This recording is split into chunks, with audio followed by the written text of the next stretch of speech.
ఒకసారి సార్తో మాట్లాడదాం. అసలు ఈ నాపా అంటే ఏంటి, ఈ అసోసియేషన్ ద్వారా ఎలాంటి పనులు చేస్తారు, దీని ద్వారా ఏమి చేయబోతున్నారు, ఇప్పటివరకు ఏం చేశారు, ఇలాంటి విషయాన్ని మనం రమేష్ గారితో మాట్లాడదాం. నమస్తే సార్. నమస్తే. బాగున్నారా సార్? బాగున్నామండి. Fine sir. సార్ అసలు ఏంటిది నార్త్ అమెరికా పద్మశాలి అసోసియేషన్ అంటే ఏంటి, ఎప్పుడు స్టార్ట్ చేశారు ఇది? ఈ నార్త్ అమెరికా పద్మశాలి అసోసియేషన్ అమెరికాలో మొత్తము నార్త్ దానిలో నేను దాంతో అసోసియేట్ అయింది 1916, 1916లో నేను దాంతో అసోసియేట్ అయినా.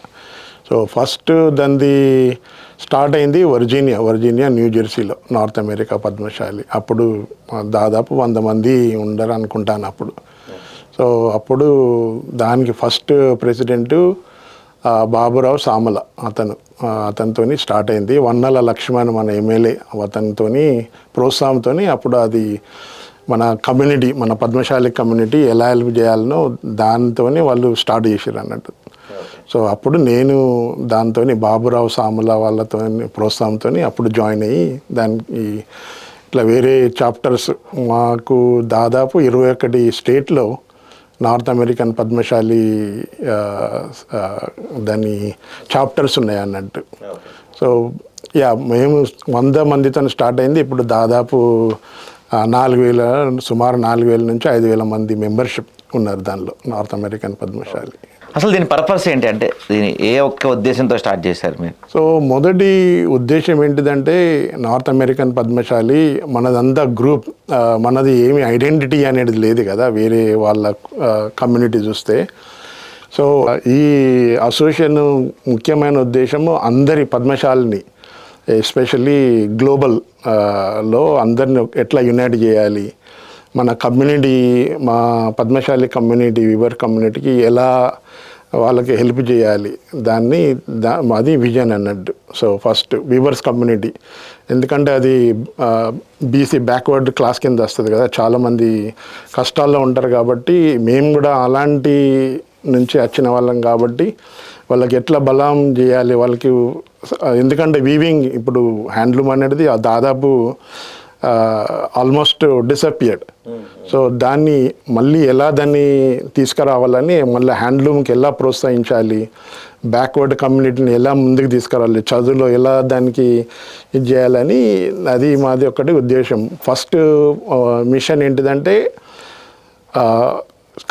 చేతి కళను, హ్యాండ్లూమ్ను ఎలా ప్రోత్సహించాలి. ఇంకొకటి అందరినీ స్ప్లింటర్ గ్రూప్స్, పద్మశాలి గ్రూప్స్ అన్నీ చాలా స్ప్లింటర్, అందరినీ ఎలా యునైట్ చేయాలని దాని మెయిన్ విజన్ అన్నట్టు.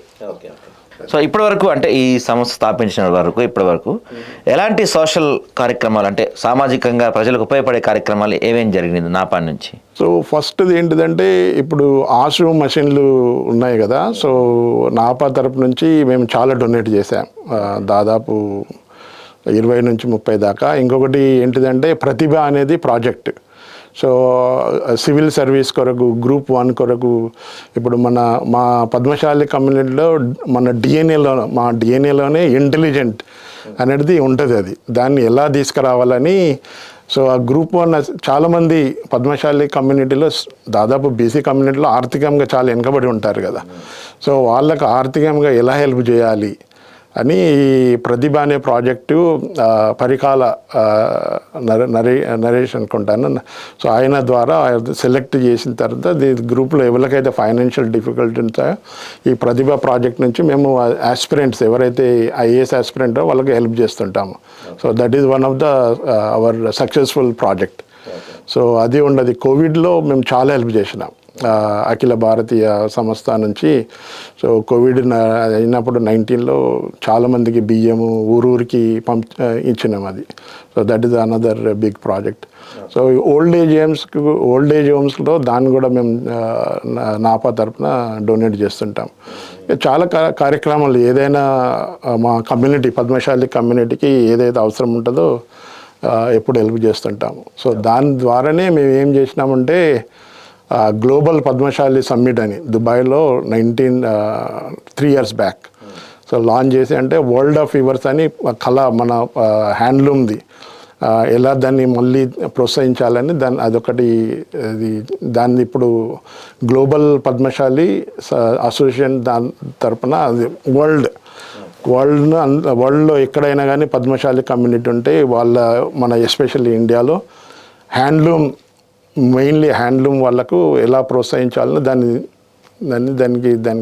ప్రయారిటీ ఇస్తున్నాం అన్నట్టు. ఓకే. అంటే ఈ రోజుకి కూడా తెలంగాణలో కాదు, తెలంగాణలో మెయిన్ ఎక్కువ ప్రాంతాల్లో పద్మశాలిలు అంటే ఈ వీవింగ్ కమ్యూనిటీ చేసేవాళ్ళు, నేతను వేసేవాళ్ళు ఈ రోజుకి చాలామంది ఆత్మహత్యలు చేసుకుంటున్న పరిస్థితి ఉంది. సరిగా వాళ్ళకి గుర్తింపు లేని పరిస్థితి ఉంది. అలాంటి వాళ్ళ కోసం మీరు ప్రత్యేకంగా ఏమన్నా చేయబోతున్నారు? అంటే దాని లోపల అది వన్ ఆఫ్ అవర్ ప్రాజెక్ట్ అది.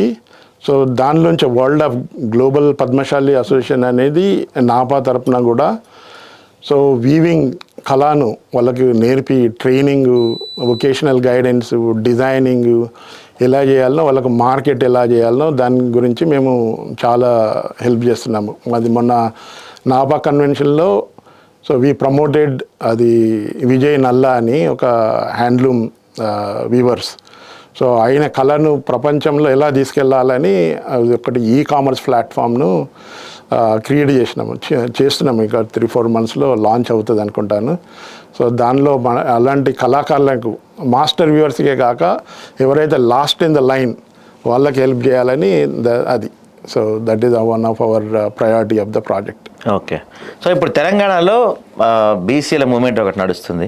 42% రిజర్వేషన్ కోసం పెద్ద ఎత్తున ఉద్యమాలు జరుగుతున్నాయి. వడ్డేపల్లి రామకృష్ణ గారు లాంటి వాళ్ళు చాలామంది భారీ ఎత్తున ఉద్యమాలు చేస్తున్నారు, పాదయాత్రలు కూడా చేద్దామని రెడీ అవుతున్నారు. సో ఈ ఉద్యమాలకి మీ సపోర్ట్ ఏమన్నా ఉంటుందా? ఇప్పుడు నా యొక్క సపోర్ట్ అంటే ఇప్పుడు అది బీసీ, ఇప్పుడు నేను దీనికంటే ముందు కూడా చెప్పాను కదా, బీసీ కమ్యూనిటీలో ఆర్థికంగా చాలా వెనుకబడి ఉన్నారు. సో రిజర్వేషన్ అన్ని కమ్యూనిటీస్కి ఉన్నాయి, correct. Specially schedule caste, schedule ట్రైబ్స్కు పర్సంటేజ్ ఉంది. సో దానికి నా పర్సనల్గా సపోర్ట్ ఏంటిదంటే రామకృష్ణ వారి అది చాలా మంచి ప్రాజెక్ట్, అది ఇనిషియేటివ్ అది. సో అలాంటిది ఐ థింక్ ఇక్కడ ఎప్పుడు జరగలేదు అనుకుంటాను, బీసీ కమ్యూనిటీకి పాదయాత్ర.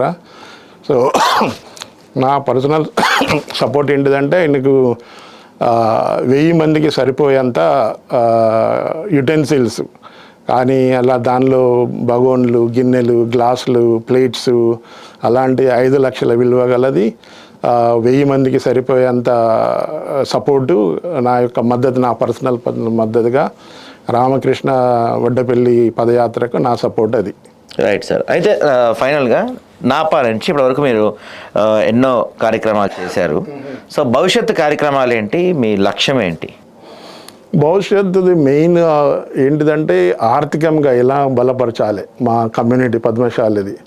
ఇప్పుడు మా పద్మశాలిలో కూడా లీడర్స్ అనేటి వాళ్ళు చాలా దాదాపు లేనట్టే. ఇప్పుడు ఎమ్మెల్యే అయినా కానీ, ఎంపీ అయినా కానీ, సో ఆ లీడర్షిప్ ఎలా గ్రూమ్ చేయాలి. సో ఇప్పుడు ఐఏఎస్ అని చెప్పాము కదా, ప్రతిభా ప్రాజెక్టు. సో మా కమ్యూనిటీ నుంచి అలాంటి వాళ్ళు ఎలా ఎదగాలి, సో అది our main target. So leadership growth. So ఉదాహరణ అది బీసీ మూమెంట్ ఉన్నది కదా, so that is also one of our object. BC movement అంటే ఆర్థికంగా ఎలా బలపరచాలి, లీడర్షిప్ ఎలా గ్రోత్ చేయాలి, సివిల్ సర్వీస్లో గ్రూప్లో ఎలా మన కమ్యూనిటీ వాళ్ళు జాయిన్ కావాలి, అది that is one of our main objective and mission. Okay. దీంతో పాటుగా చాలామంది ఈ మధ్య అమెరికాలో మారుతున్న రకరకాల రూల్స్ వల్ల కావచ్చు, ట్రంప్ పెడుతున్న కొన్ని కండిషన్స్ వల్ల కావచ్చు, చాలామంది మన స్టూడెంట్స్ అక్కడ తెలుగు స్టూడెంట్స్ చదువుకొని కూడా అక్కడ జాబ్స్ రాక, ఇండియా రాలేక, అంటే లోన్లు తీసుకొని వెళ్తారు, అక్కడేమో జాబ్స్ రావడం పరిస్థితి ఉంది, వాళ్ళు ఇండియా రాలేరు, అక్కడ ఉండలేరు, ఇలా చాలామంది ఇబ్బందులు పడుతున్నారు. బహుశా మీకు కూడా తెలిసే ఉండొచ్చు. సో వీళ్ళ కోసం మీ నాపా తరపు నుంచి ఏమన్నా ఇనిషియేట్ చేస్తుంటాము. చాలామంది స్టూడెంట్స్కి మేము అక్కడ నాపా తరపున స్పెషల్లీ మా కమ్యూనిటీ కాకుండా వేరే కమ్యూనిటీ వాళ్ళకు కూడా హెల్ప్ చేస్తుండే. ఎందుకంటే నాపాలో చాలామంది బిజినెస్ మ్యాన్స్ ఉంటారు, ఎంటర్ప్రినర్స్ ఉన్నారు. సో ఎవరైతే స్ట్రగ్లింగ్ స్టూడెంట్స్ ఉంటారో, వీసా ప్రాబ్లమ్స్ ఉంటాయో, సో మా యొక్క అటర్నీతోని వాళ్ళకు హెల్ప్ చేస్తూనే ఉంటాం. దాదాపు ఇప్పుడు ఏదైనా యాక్సిడెంట్ అయింది అనుకోండి, ఎలాంటి ఆర్థిక పరిస్థితుల్లో ఉంటే వాళ్ళందరికీ నాపా లీడర్షిప్, నాపా వాళ్ళు హెల్ప్ చేస్తుంటారు. అక్కడ లోకల్లో హెల్ప్ చేస్తుంటారు, ఇక్కడ ఇండియాలో కూడా హెల్ప్ చేస్తుంటారు కమ్యూనిటీకి. Thank you. నమస్కారం అండి.